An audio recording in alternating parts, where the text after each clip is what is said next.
ಅಪ್ಪ ಅದು ಅಮ್ಮಂದೇ ಸರ, ಅದು ಅಮ್ಮಂದೇ ಬಳೆ.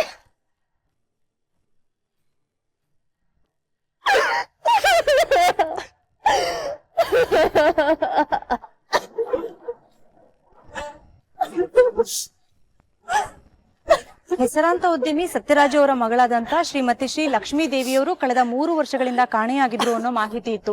ಆದ್ರೆ ಇಂದು ಅವರದೇ ಬಂಗಲೆಯ ಲಾನ್ ಏರಿಯಾದಲ್ಲಿ ಇಂದು ಈ ಶವ ಪತ್ತೆಯಾಗಿದೆ. ಆದ್ರೆ ಕಳೆದ 3 ವರ್ಷಗಳಿಂದ ಈ ಶವ ಇಲ್ಲೇ ಇತ್ತ? ಈ ಶವ ಲಕ್ಷ್ಮೀ ದೇವಿ ಅವ್ರದ್ದೇನಾ? ಇದೆಲ್ಲದರ ಮಾಹಿತಿಗಾಗಿ ನೋಡ್ತಾ ಇರಿ ನಿಗದಿ ನ್ಯೂಸ್. ಕ್ಯಾಮರಾಮನ್ ರಜಾಕ್ ಜೊತೆ ಅರುಣಾ.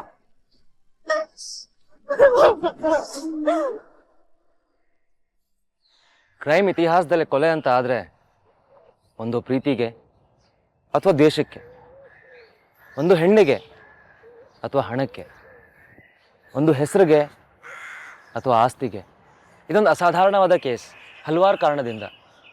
ಮೊದಲನೇದು, ಕೊಲೆ ಆಗಿದ್ದ ಹೆಣ್ಣು 40ರ ಪ್ರಾಯದ 2 ಮಕ್ಕಳ ತಾಯಿ, ಸಾವಿರಾರು ಕೋಟಿ ಒಡತಿ, ದುಡ್ಡು ಮಾಡಿದ್ಲು, ಹೆಸರು ಮಾಡಿದ್ಲು. ಆದರೆ ಒಂದೇ ಒಂದು ಕೊರಗು ಅವಳ ಪದೇ ಪದೇ ಕಾಡ್ತಿತ್ತು. ಅದೇ ಅವಳ ಸಾವು ಕಾರಣ ಆಗಿದ್ದು.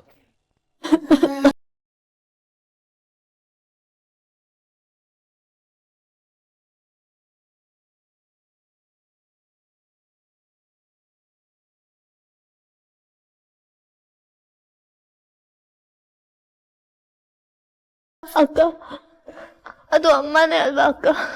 ಆರ್ನಮೆಂಟ್ಸ್ ಎಲ್ಲ ನೋಡ್ತಿದ್ರೆ ಅಮ್ಮಂದೆ ಅನಿಸ್ತಿದೆ ಕಣೆ. ನೋಡೋಣ, DNA ಟೆಸ್ಟ್ ಮಾಡ್ತೀನಿ ಅಂದಿದ್ದಾರೆ, ಗೊತ್ತಾಗುತ್ತೆ. ಅಮ್ಮ 3 ವರ್ಷದಿಂದ ಕಾಣೆ ಆಗಿದ್ದಾರೆ ಅಂತ ಅನ್ಕೊಂಡಿದ್ವಿ, ಆದ್ರೆ ಕೊಲೆ ಆಗಿದಾರಲ್ಲ ಅಕ್ಕ.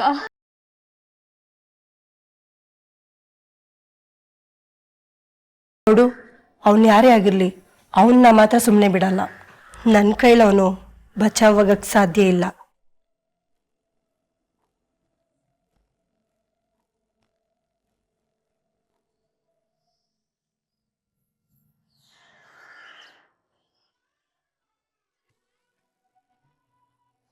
ಏನ್ ಹಾಗೆ ನೋಡ್ತಾ ಇದ್ದೀರಾ? ನಿನ್ನ ಕತ್ತಲ್ಲಿರೋ ಹಾರದಕ್ಕಿಂತ ಹೆಚ್ಚು ಬ್ಯೂಟಿಫುಲ್ ಏನು ಗೊತ್ತಾ? ನಿನ್ನ ನಗು. ಪರವಾಗಿಲ್ವೇ, ನೀವು ಒಂದೊಂದ್ಸಲ ರೊಮ್ಯಾಂಟಿಕ್ ಆಗ್ಬಿಡ್ತೀರ. ರೊಮ್ಯಾನ್ಸು ಗಂಡನ ಮನಸ್ಸಲ್ಲಿ ಹುಟ್ಟೋ ಹಾಗೆ ಮಾಡೋದು ಹೆಂಡತಿಯ ಕಲೆ. ನೀವು ಯಾವಾಗಲೂ ಬ್ಯುಸಿಯಾಗಿರ್ತೀರಾ, ಕೆಲಸದ ಮೇಲೆ ಫಾರಿನ್ ಹೋಗ್ತಾನೆ ಇರ್ತೀರಾ, ನನ್ನ ಟೈಮೇ ಕೊಡಲ್ಲ ಅಂತ ಕಂಪ್ಲೇಂಟ್ ಮಾಡ್ತಾನೆ ಇದ್ರೆ ರೊಮ್ಯಾನ್ಸ್ ಎಲ್ಲಿಂದ ಹುಟ್ಟುತ್ತೆ? ನಾನು ಹೇಳೋದನ್ನ ಕಂಪ್ಲೇಂಟ್ ಅಂತ ಯಾಕೆ ಅನ್ಕೋತೀರಾ ರಾಕೇಶ್? ಅದು ನನ್ನ ಆಸೆ. ನೀವು ಯಾವಾಗಲೂ ನನ್ನ ಜೊತೆ ಇರಬೇಕು ಅಂತ ನನ್ನ ಆಸೆ. ನೀವಿರಲ್ಲ ಅನ್ನೋ ನೋವಲ್ಲಿ ನಾನು ಹಾಗೆ ಮಾತಾಡ್ತೀನಿ ಅಷ್ಟೇ. ಇನ್ನೂ ಬಿಟ್ಟಿರಲ್ಲ ಅಂತೀಯಲ್ಲ.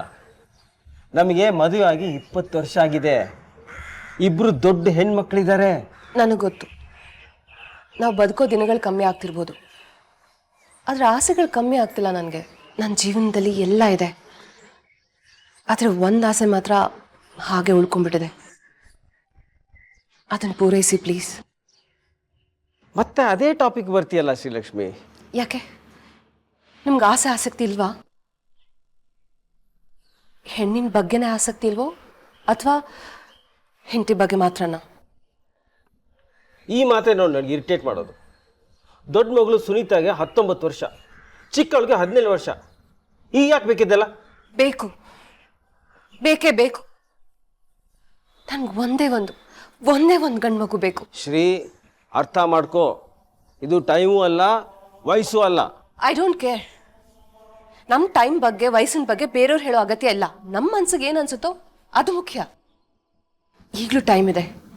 ಸರಿ, ಪ್ರಯತ್ನ ಮಾಡಿದ್ವಿ ಅನ್ಕೋ, ಮತ್ತೆ ಹೆಣ್ಮಗು ಆದರೆ?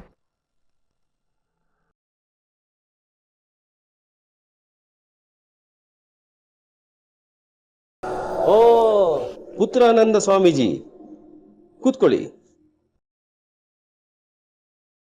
ಇವರೇ ನಮ್ಮ ಶ್ರೀಮತಿ ಶ್ರೀಲಕ್ಷ್ಮಿ ಅಂತ. ನಮಸ್ತೆ. ನಮಸ್ತೆ. ರಾಕೇಶ್ ನಿಮ್ಮ ಬಗ್ಗೆ ಭಾಳ ಹೇಳಿದ್ದಾರೆ. ನಿಮಗೆ ಆಧ್ಯಾತ್ಮ, ಆಶ್ರಮ ಅಂದ್ರೆಲ್ಲ ಆಸಕ್ತಿ ಇಲ್ಲ, ಅದಕ್ಕೆ ನಾನೇ ನಿಮ್ಮನ್ನು ಹುಡ್ಕೊಂಬಂದ್ಬಿಟ್ಟೆ. ಗುರುಜಿ ಸ್ವಲ್ಪ ತಮಾಷೆ ಸ್ವಭಾವದವರು. ನಿಜ ಅನ್ಕೊಂಬಿಟ್ರ? ಆನಂದ ವಿನೋದ ಸದಾ ಕಾಲವು ಮನಸ್ಸಿನಲ್ಲಿ ತುಂಬಿರಬೇಕು ಅಂತ ಆಸೆ ಪಡೋರು ನಾವು. ಪರವಾಗಿಲ್ವೇ, ಸ್ವಾಮೀಜಿಗಳಿಗೂ ಆಸೆ ಇರುತ್ತಾ? ಇರಬಾರ್ದ? ಯಾಕೆ ಹಾಗೆ ಕೇಳ್ತಾ ಇದ್ದೀರಾ? ನಾವು ಮನುಷ್ಯರೇ ತಾನೇ, ಆಸೆಗಳೇ ಇಲ್ಲದೆ ಮನುಷ್ಯನೇ ಇಲ್ಲ. ಆದರೆ ನಮ್ಮ ಪ್ರಯತ್ನ ಸಾಧನೆ ಆಸೆಗಳನ್ನು ದಾಟಿ ಮುಂದಕ್ಕೆ ಹೋಗೋದ್ರಲ್ಲಿ ಇರುತ್ತಷ್ಟೆ. ಎಲ್ಲ ಬಂಧನಗಳಿಂದ ಮುಕ್ತವಾಗೋ ಹಾದಿನಲ್ಲಿ ಇರ್ತೀವಿ. ಹಾಗಂತ ಎಲ್ಲವನ್ನ ತೊರೆಯೋ ಸನ್ಯಾಸ ಮಾರ್ಗದಲ್ಲಲ್ಲ. ನಿನ್ನ ಪ್ರಾಪರ್ಟಿ ಡಿಸ್ಪ್ಯೂಟ್ ಇದೆ ಅಂತ ಹೇಳಿದ್ಯಲ್ಲ, ಅದಕ್ಕೆ ಸಹಾಯ ಮಾಡ್ತೀನಿ ಅಂದ್ರು, ಅದಕ್ಕೆ ಕರ್ಕೊಂಬಂದೆ. ಓಹ್, ಇಂಟ್ರೆಸ್ಟಿಂಗ್. ಮೆಟೀರಿಯಲಿಸ್ಟಿಕ್ ವಿಷಯದಲ್ಲೂ ನಿಮಗೆ ಆಸಕ್ತಿ ಇರೋ ಹಾಗಿದೆ? ಎಲ್ಲ ವಿಷಯಗಳಲ್ಲೂ ಆಸಕ್ತಿ ಇದೆ. ದೇಹಕ್ಕೆ ವಯಸ್ಸಾದ್ರೂ ಮನಸ್ಸಿನಲ್ಲಿ ಯಾವಾಗಲೂ ಯುವಕರಾಗಿರ್ಬೇಕು ಅನ್ನೋದು ನಮ್ಮ ಧ್ಯೇಯ. ಗುರುಜಿ, ನಾಳೆ ನಾನು ಕೆಲಸದ ಮೇಲೆ ಆಸ್ಟ್ರೇಲಿಯಾಗೆ ಹೋಗ್ತಾ ಇದ್ದೀನಿ. ಬರೋಕ್ಕೆ ಇನ್ನೂ ಒಂದು ತಿಂಗಳಾಗ್ಬೋದು. ನೀವು ನಿಶ್ಚಿಂತರಾಗಿ ಹೋಗಿ ಬನ್ನಿ. ನಿಮ್ಮ ಶ್ರೀಮತಿಯವ್ರ ಕೆಲಸ ಮಾಡಿಕೊಡೋದು ನನ್ನ ಜವಾಬ್ದಾರಿ.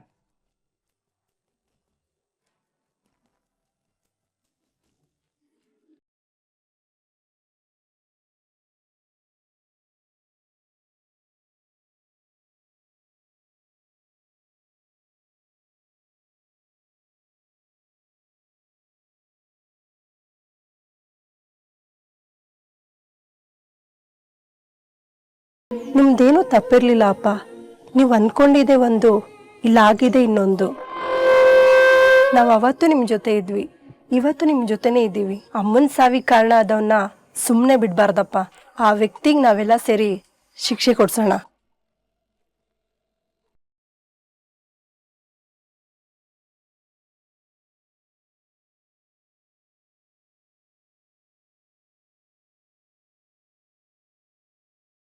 ಹಾಂ, ಏನು ರಾಜು? ನಿನ್ನೆ ರಾತ್ರಿನೂ ನೀವು ಏನು ತಿಂದಿಲ್ಲ ಗುರುಜಿ. ನನಗೆ ಯಾಕೋ ಮನಸ್ಸೇ ಸರಿ ಇಲ್ಲ.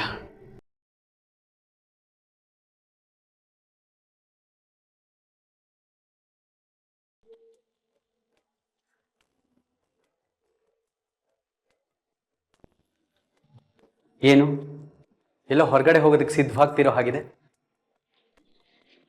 ಯಾಕೆ? ಹೊರಗಡೆ ಹೋದ್ರೇ ರೆಡಿ ಆಗಬೇಕಾ? ನಾನು ಯಾವಾಗಲೂ ಚೆನ್ನಾಗಿ ಕಾಣಿಸ್ಬೇಕು ಅಂತ ಇಷ್ಟಪಡ್ತೀನಿ. ಎಲ್ಲಿ ಮಕ್ಳು ಯಾರು ಕಾಣಿಸ್ತಾ ಇಲ್ಲ? ಎಲ್ಲರೂ ಕೆಲಸದ ಮೇಲೆ ಹೊರಗಡೆ ಹೋಗಿದ್ದಾರೆ. ನೀವು ಏಕಾಂತದಲ್ಲಿರೋದನ್ನೇ ಹೆಚ್ಚು ಇಷ್ಟಪಡ್ತೀರಾ ಅನ್ಸುತ್ತೆ.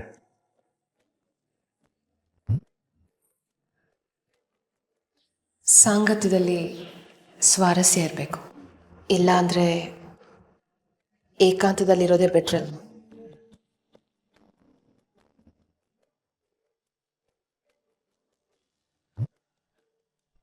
ನೋಡ್ದಲ್ಲಿ ಮಾತ್ರ ಅಲ್ಲ, ಮಾತಲ್ಲೂ ಸೆಳಿತೀರಾ ನೀವು. ಸೆಳೆತ ನನ್ನೊಬ್ಬಳ ಕಡೆಯಿಂದ ಮಾತ್ರ ಇರೋದಾ, ಅಥವಾ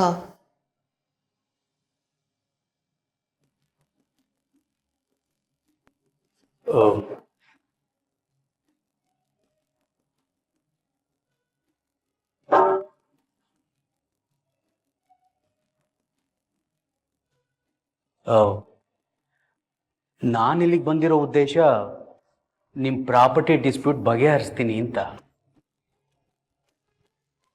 ಆ ಕೆಲಸ ಮಾಡಿಕೊಡ್ತೀನಿ ಅಂತ ನಿಮ್ಮ ಯಜಮಾನ್ರಿಗೆ ಮಾತು ಕೊಟ್ಟಿರೋದು. ಹೌದಾ? ಮತ್ತೆ ನನ್ನ ಎಲ್ಲ ಕಷ್ಟಗಳನ್ನೂ ಬಗೆಹರಿಸ್ತೀರಾ ಅಂತ ರಾಕೇಶ್ ನನ್ನ ಹತ್ರ ಹೇಳಿದ್ರು. ಕಷ್ಟನಾ? ಏನು ನಿಮ್ಮ ಕಷ್ಟ? ಸುಮ್ಮನೆ ತಿಳ್ಕೊಳಕ್ ಕೇಳ್ತಾ ಇದ್ದೀರೋ ಅಥವಾ ಬಗೆಹರ್ಸಕ್ಕೋ? ನಿಮ್ಗಿಲ್ಲ ಅನ್ನೋದಕ್ಕೆ ಮನ್ಸು ಬರ್ತಾ ಇಲ್ಲ. ನನ್ನ ಕೈಯಿಂದ ಬಗೆಹರಿಸೋದಕ್ಕೆ ಸಾಧ್ಯ ಇದ್ರೆ ಖಂಡಿತವಾಗ್ಲೂ.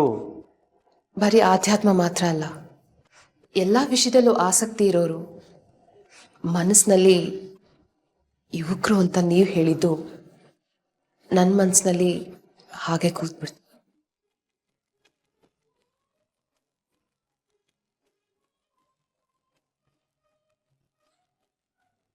ಜೀವನದಲ್ಲಿ ಯಾವ ಭೇಟಿನೂ ಆಕಸ್ಮಿಕ ಅಲ್ವಂತೆ. ಅದ್ರ ಹಿಂದೆ ಒಂದು ಉದ್ದೇಶ ಇರುತ್ತೆ. ನಮ್ಮ ಭೇಟಿ ಉದ್ದೇಶನೂ ಬರೀ ಪ್ರಾಪರ್ಟಿ ವಿಷಯಕ್ಕಲ್ಲ, ಅದ್ರ ಹಿಂದೆನೂ ಯಾವುದೋ ಉದ್ದೇಶ ಇದೆ ಅಂತ ನಮ್ಮ ಮೊದಲನೇ ಭೇಟಿಲೇ ಅನಿಸಿತ್ತು.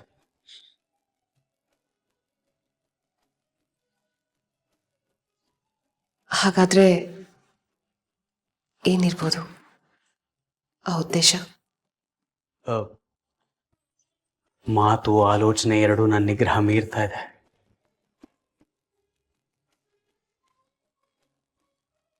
ನನ್ನ ಮನ್ಸಲ್ಲಿರೋದೇ ನಿಮ್ಮ ಮನ್ಸಲ್ಲೂ ಇರೋದಾ?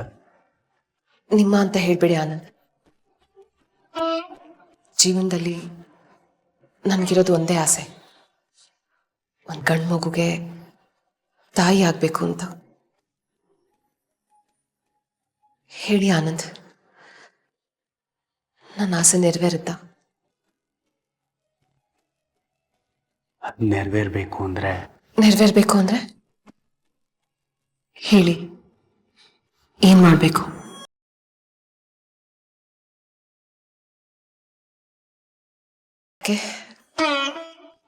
ನಿಮ್ಗೆ ಅನಿಸ್ತಾ ಇಲ್ವಾ? ನಂಬಿಕೆ ಬೆಳೆಸ್ಕೊ.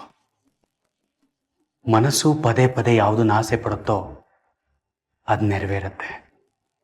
ದೇವರ ಅನುಗ್ರಹ ಇದ್ರೆ ಯಾವುದೂ ಅಸಾಧ್ಯ ಅಲ್ಲ. ನನ್ನ ಆಸೆನ ಈಡೇರಿಸೋನೆ